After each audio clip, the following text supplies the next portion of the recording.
Congress is trying to help out farmers now with their bipartisan deal, which would avoid a major government shutdown.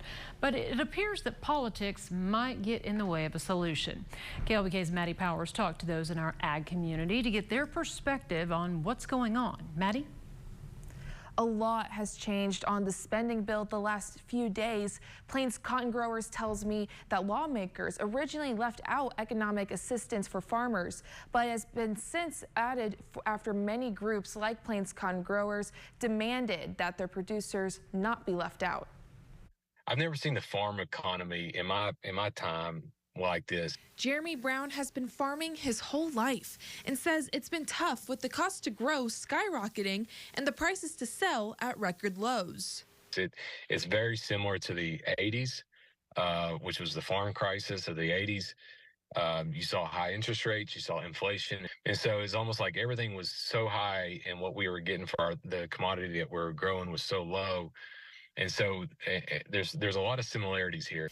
Jeremy isn't alone.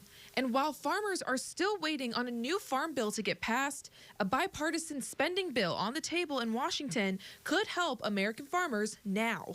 It would provide roughly $10 billion in economic assistance for production agriculture.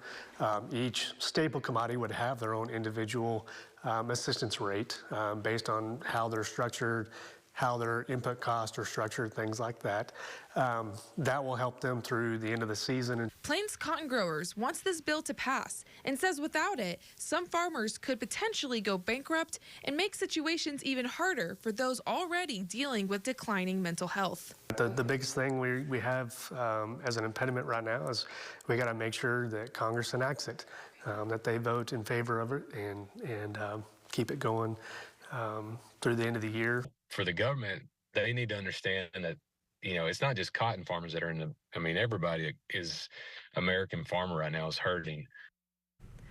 Congress will have until the end of the week to vote on the bill to avoid a major government shutdown. We reached out to Lubbock Congressman Joey Arrington about the spending bill and what he hopes to see happen. As of tonight, we're still waiting on a statement from his office. All right, thanks so much, Maddie.